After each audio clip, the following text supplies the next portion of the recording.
Okay, well, let's recognize our new student rep, our liaison. Where is Mr. Ferrara? Okay, this is Evan Ferrara, and he is a senior at Jensen Beach High School this year. I say a rising senior, but I think it's past the rising part. I think we can call him a senior. This summer, Evan's taking 3 AP courses online, as well as interning at Congressman Patrick Murphy's office in downtown Stuart. And in 2 days, he'll be traveling with his father to El Salvador, not your typical summer vacation, but to deliver funds he's raised through a charity he created called Daniel's Dream. The funds total over $4,000 and will be used to purchase desks, chairs, and other school supplies for a school called San Mauricio Public Schools in San Salvador. While in El Salvador, Evan will also be meeting with U.S. Embassy officials to discuss the expansion of a cultural exchange program he created at Jensen Beach High School. His program includes a pen palship between Jensen Beach High School Spanish students and El Salvadorian students, and is asking the embassy to expand the program to meet the demand created in Martin County. Evan is looking forward to the upcoming school year, in which he will rejoin the Treasure Coast rowing team, as well as performing his duties as an officer in the National Honor Society, Key Club, and the SAD SWAT Club. Evan's college plans include a concentration in law and economics, and is grateful to Mr. Laws for nominating him for this position at the school board meetings. So, Evan, would you like to come forward and address the board, please?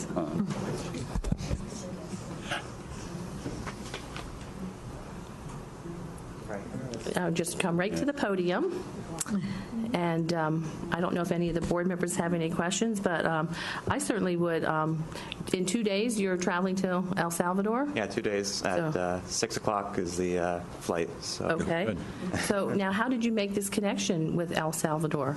Well, it's kind of a long story, but I'll try to get it through. But when I was in freshman year, my mom actually had a really bad stroke. It actually happened twice in recorded history. And she went to Martin Memorial. She's 50 years old when the stroke happened, and no line of strokes in our family. But we went to Martin Memorial, and they said, she's going to die. There's nothing we can do because of something called the standard of care, where if they operated on her, we would be able to sue them. Well, we wouldn't, but we could. And they didn't want to take that risk, and so they said they told my dad, you can either make her a vegetable or she can die.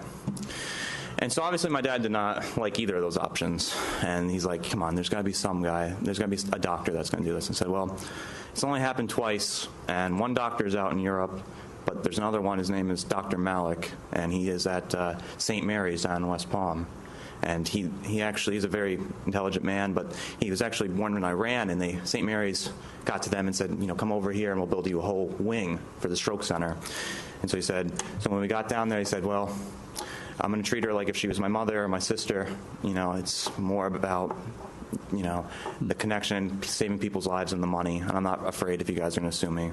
And so after about 20 hours, they put in 10 stents, and she survived. And Amazing. Later in that year, for sophomore year, I went to a program up at Yale. It's called the Yale Young Global Scholars Program. It's a very exclusive, very hard program to get into. 80% was for rising seniors and 20% was for rising juniors. And I was a rising junior at that time, and I believe the average ACT or SAT was like a 2250 or some crazy thing. And I didn't have any scores.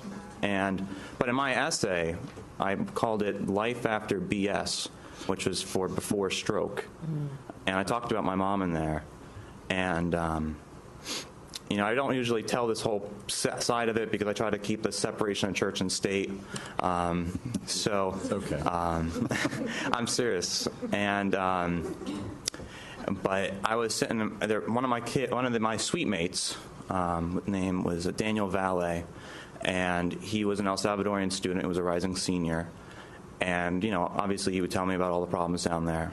And he showed me a bunch of pictures, some of the videos. And, one night I got to thinking in my bed, it was late at night, and I was like, why am I here?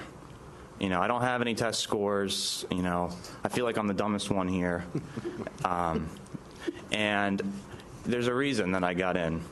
And It was, and I called it, and I was almost, because I started, in my essay, I talked about something called a God incidence, which is kind of like a coincidence, but God is somehow involved. And I said, this is why I'm here. Is it a coincidence that Daniel Valley's in my suite? He's the first person I met, my best friend, and he's asking me to do something for him and help him with his country. I said, no, it's not a coincidence. This is God coming in. And so I told him I'd help him, and he gave me a big hug, and he started crying on my shoulder. And I went ahead and, I got a couple positions at my school, like I said, or like you said. And so I brought it up to them, and I said, I want to try to do a 5K. And I went through it, and the 5K failed. There wasn't too many 5Ks going on, and they said, no, we can't do it. And, Daniel said it would be okay if you stopped. But I know you guys don't know me, but I'm a very determined person. And when I get my mind set on something, it gets done. And I said, no, it can't be done. And I said, well, I'm going to do a golf tournament then. And so I did a golf tournament. And it was on May 3rd at Eagle Marsh Golf Club. I'm not sure if you know where that is, but it's in Jensen Beach. And we raised $5,500, but it cost about $1,500 to put on. And we had the Jensen Beach golf team come, and I had about 50 people at the event. And I was lucky enough to have the Kiwanis of Stewart and Jensen sponsor me. And I went to a couple committee chamber meetings, and I got some people there to come. And honestly, it was one of the best days of my life. Really be able to make a difference. But where where does the cultural exchange come into play with this whole thing? We were coming into it, and I actually just got a Facebook. I've always been against Facebook, don't know what it is, but I just got one back in May. And right before the golf tournament, I was talking to Daniel on the phone, because I have international calling. And I said, Daniel, how are we going to be able to, I don't want to just give you a straight shot of money. And I'm going to go down there. That's why I'm going down there, is to go give I have a contract with a company down there, and I'm going to go give them a check. And he said, well, what do you want to do? And I said, well, I want to be more connected with this school. I want to know who these students are. I want to see if, this is something that we could try to somehow get into our schools. And I went to Mr. Laws, who's a very nice guy. And I got a couple other teachers who were always with me with this. One of them was Mr. Santos, and the other one was Senor Colon. And they thought it was both great ideas, and so we went in, we had a meeting with him, and he thought it was a great idea.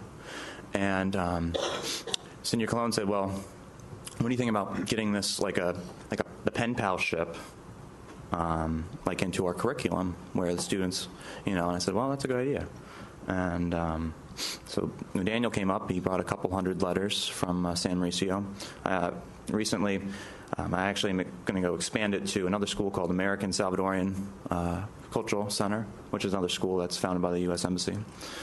And I'm in the process of going down there and getting more letters from them.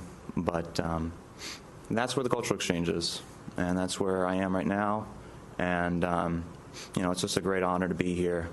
Like I said, I don't think of myself I should be here, or the Yale program.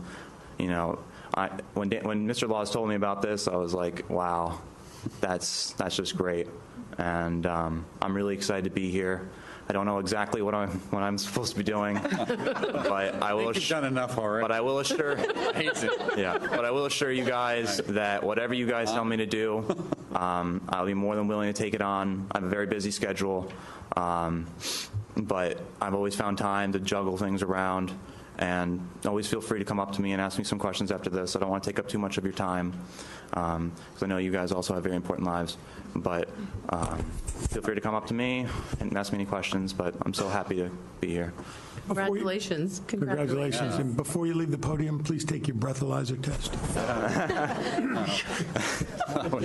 Great job.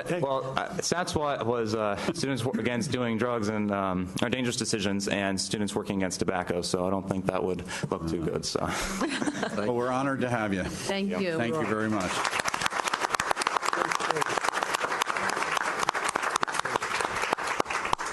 Good kid.